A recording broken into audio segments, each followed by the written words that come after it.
Hello everyone. UPSC ने EPFO के लिए नोटिफिकेशन जारी किया है जहां पर 80 पदों पर क्या होना है, एग्जाम होना है। यहां पर एपीएफसी, ईओ और एओ दोनों का मतलब तीनों के पोस्ट आए हैं। तो आइए चलिए जानते हैं कि इस यूपीएससी के जो नए नोटिफिकेशन में क्या क्या चीजें हैं। एपीएफसी में आप कैसे अप्लाई कर सकते हैं, आपकी क्या एलिजिबिलिटी क्राइटेरिया होनी चाहिए, क्या क्वालिफिकेशन होना चाहिए, और इसमें हम देखेंगे किस प्रकार से सैलरी मिलती है, जॉब का नेचर क्या होता है, स्ट्रक्चर क्या होता है, उसके बारे में हम जानते हैं। यूपीएससी ने अभी कल ही इसका नोटिफिकेशन जारी किया है जहां पे आप देखेंगे कि किसके लिए एम्प्लॉयमेंट प्रोविडेंट फंड के बारे में उन्होंने चर्चा की है। जहां पर 80 वैकेंसीज निकली हैं, किनके लिए, आपके एपीएफसीज के लिए। किसके लिए एपीएफसीज क्या होता है, आपका assistant commissioner for the provident fund organisation के लिए जो होते हैं वो असिस्टेंट कमिश्नर के लिए यहाँ पर उन्होंने निकाला है पोस्ट। और दूसरा निकाला है उन्होंने ईओ और एओ के लिए 311 पद हैं ईओ और एओ, यानी कि इन्फोर्समेंट ऑफिसर और अकाउंटेंट ऑफिसर की वैकेंसीज भी साथ में निकाली जाएंगी। मतलब निकाली जानी थी, वो विड्रॉ कर दी गई है। तो साथ में ही दोनों आ रहे हैं। आप देखेंगे 80 वैकेंसी एपीएफसी के साथ जोड़ के उन्होंने क्या किया, ये जारी किया है। यहीं पे हम देखेंगे कि कौन कौन से, आप देखेंगे पहले हम एपीएफसी और जो आपके ईओ एओ और ईओ है उनका जो जॉब स्ट्रक्चर है वो क्या होता है भाई। आप देखेंगे पहले एपीएफसी के बारे में बात करें तो उनको ए गजेटेड गजेटेड ग्रुप ए के उनको क्या बोला जाता है भाई, सीधी सी बात है, ऑफिसर माना जाता है।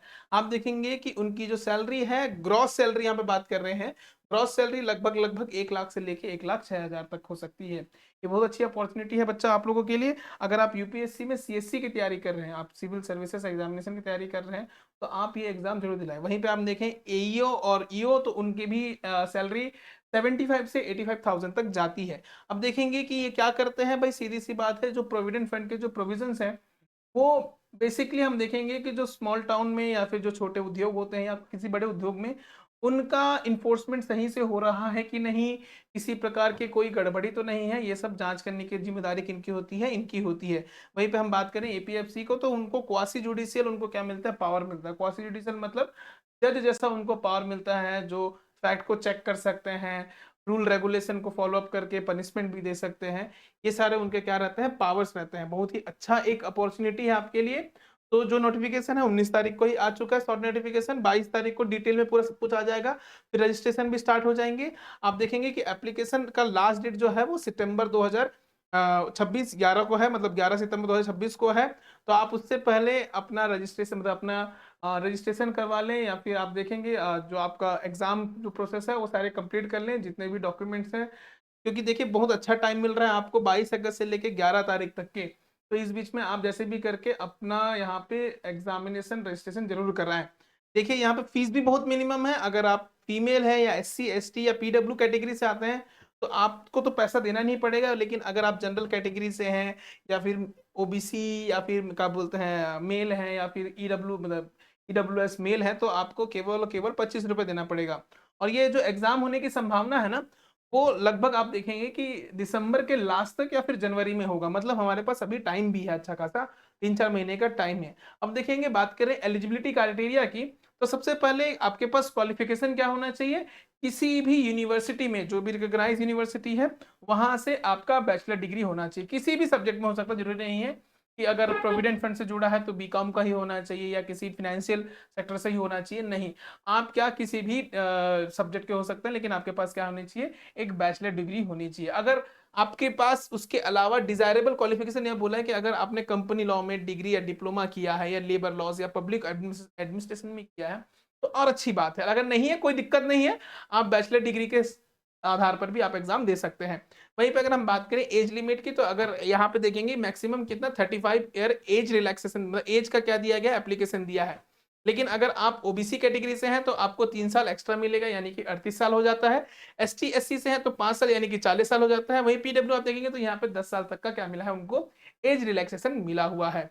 चलिए आगे बढ़ते हैं। यहाँ पे कैटेगरी वाइज यहाँ पे पोस्ट जो 80 पोस्ट निकाली गई हैं उनमें ही हम चर्चा कर लेते हैं किस देखेंगे किस ग्रुप को कितनी दी गई है। तो अनरिजर्व में 29 पोस्ट हैं, आपका 29 पोस्ट है अनरिजर्व में। वहीं पे ओबीसी में देखेंगे तो 18 पोस्ट दिए गए हैं। एससी के लिए 15 पोस्ट हैं और एसटी के लिए 10 पोस्ट हैं। वहीं पे ईडब्ल्यूएस के लिए 8 पोस्ट हैं और पीडब्ल्यू कैटेगरी वालों के लिए, यानी कि जो फिजिकली वीकर सेक्शन वाले हैं, उनके लिए 3 पोस्ट आई हैं। अब देखते हैं यहाँ पे सिलेक्शन प्रोसेस क्या होता है। सबसे पहले एक टेस्ट होता है जिसको कंबाइंड रिक्रूटमेंट टेस्ट कहा जाता है, जो आपका ऑब्जेक्टिव होता है एमसीक्यू वाला।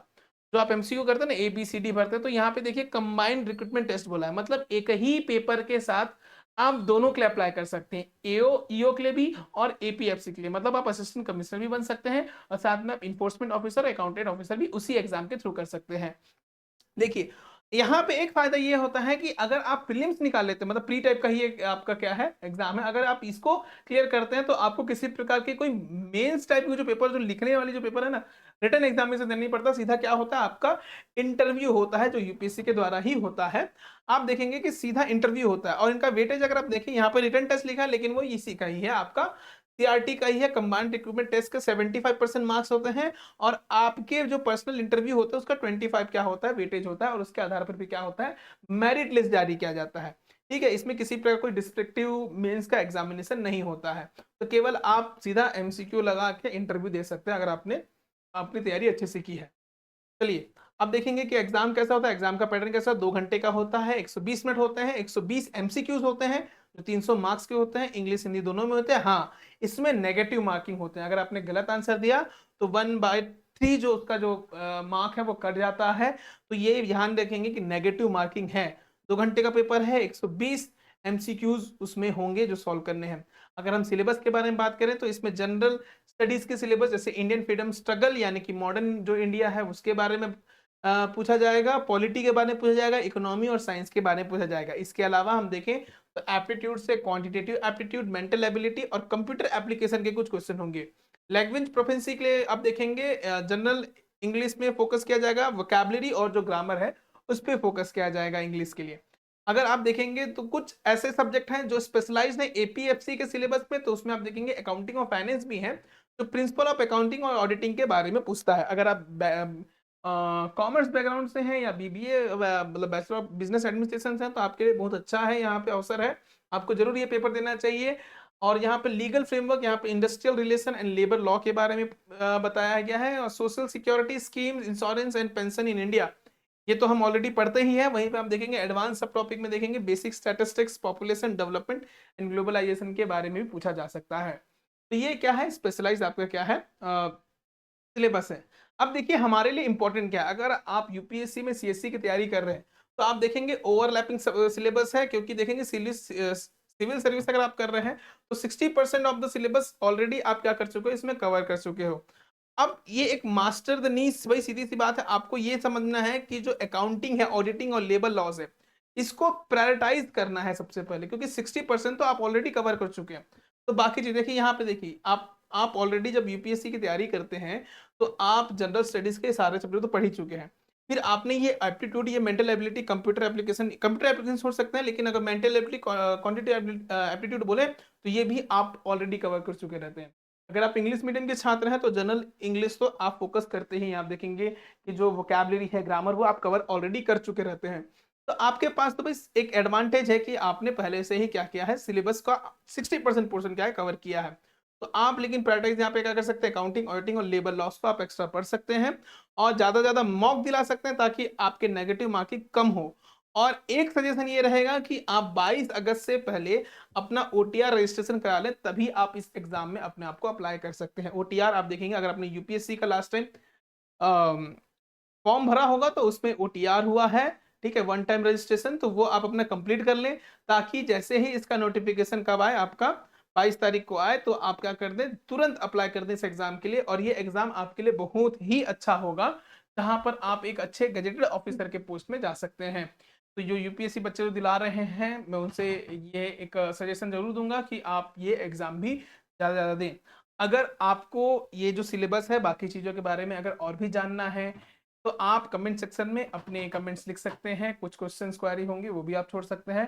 बाकी अगर ऐसे आप देखें कि और भी जो कॉम्पिटिटिव एग्जाम है, चाहे वो यूपीएससी हो, सीजीपीएससी हो, उसकी अगर आपको तैयारी करनी है तो आप ज्ञानेसर की क्लासेस की यूट्यूब लेक्चर है वो देख सकते हैं, या ज्ञानेसर क्लासेस के जो ऐप है उसको भी आप क्या कर सकते हैं, इंस्टॉल कर सकते हैं और अपनी तैयारी क्या कर सकते हैं, मजबूत कर सकते हैं। तो आने वाले टाइम में ऐसे ही और भी जो नए एग्जामिनेशन होंगे जो आपके लिए महत्वपूर्ण होंगे, वो हम आपके साथ शेयर जरूर करेंगे। तब तक के लिए आप सभी का बहुत बहुत धन्यवाद।